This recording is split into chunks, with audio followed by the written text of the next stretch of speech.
कभी सोचा है एक मकान और घर में क्या फर्क होता है? एक ईंट और पत्थर से बनता है, पर दूसरा दूसरा बनता है एहसासों से, यादों से और उस अपनेपन की फीलिंग से।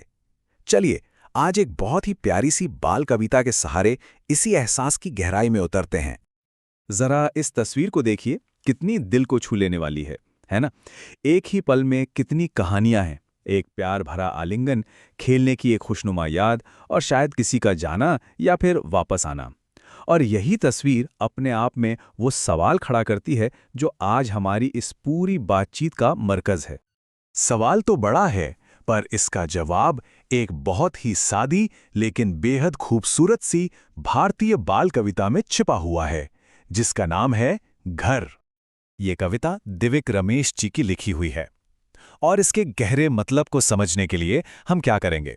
हम इसे एक एक छंद करके देखेंगे और समझेंगे कि ये कैसे परत दर परत घर के एहसास को खोलती है। तो कविता की शुरुआत होती है एक बच्चे के बड़े ही मासूम से सवाल से। जरा इसकी लय और मासूमियत को महसूस कीजिए, जो घर से जुड़ाव की पहली परत को सामने रखती है।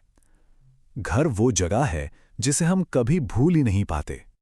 तो ये है पहली परत, घर, जो एक लंगर की तरह है। मतलब एक ऐसी जगह जिसके बारे में हम सोचते ही रहते हैं, चाहे कहीं भी हों, कुछ भी कर रहे हों। एक ऐसा चुंबकीय खिंचाव जो हमें हमेशा अपनी ओर खींचता है। और ये खिंचाव आता कहाँ से है? ये तस्वीर इसका इशारा करती है। ये आता है खुशनुमा यादों से। ये जो विचार बुलबुला है ना, ये दिखाता है कि घर सिर्फ एक बिल्डिंग नहीं, बल्कि हंसी और साथ में बिताए गए पलों का एक खजाना है। अब देखते हैं कि कविता इस ख्याल को और कैसे गहरा करती है। अब देखिए, यहाँ बच्चा खुद ही अपने सवाल का जवाब देने की कोशिश कर रहा है, और इसके लिए वो एक बहुत ही ताकतवर, दिल को छू लेने वाले रूपक का इस्तेमाल करता है। ये तुलना है माँ की गोदी से। और सुनिए, ये सिर्फ एक खूबसूरत लाइन नहीं है, ये तो घर के पूरे इमोशनल सार का निचोड़ है।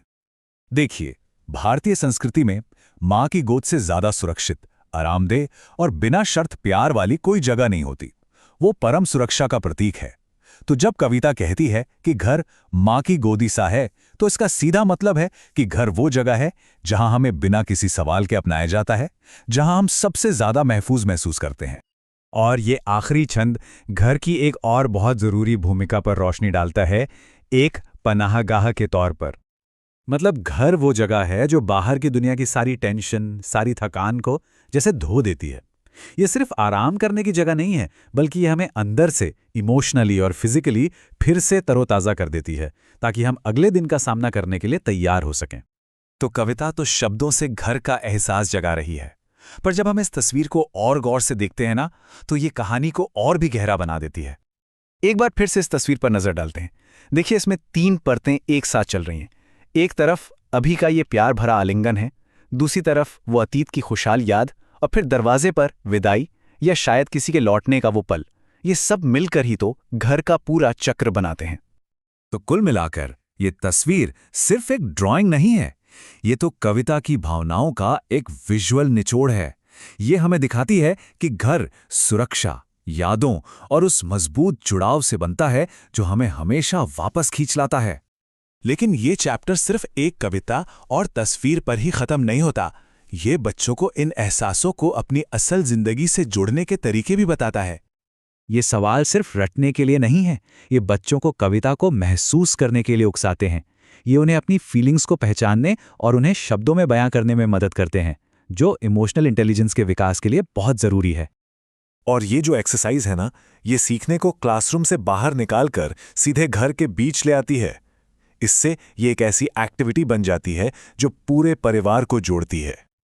और आखिर में ये चैप्टर कुछ प्रैक्टिकल नॉलेज भी देता है। ये बच्चों को उनके परिवार के सदस्यों के बारे में सिखाता है, और इससे ये बात और पक्की हो जाती है कि घर सिर्फ दीवारों से नहीं, बल्कि इन रिश्तों और इन लोगों से बनता है।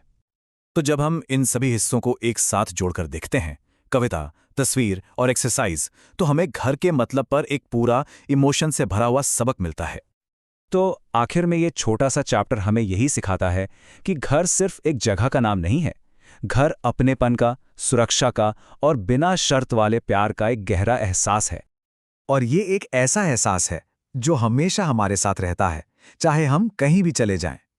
ठीक इस खूबसूरत बेल की तरह जो बढ़ती रहती है, खिलती रहती है। और यहीं पर यह बातचीत हमें एक सवाल के साथ छोड़ जाती है। मकानों से भरी इस दुनिया में हम ये सिखाना कैसे याद रखें कि घर का असली मतलब क्या होता है?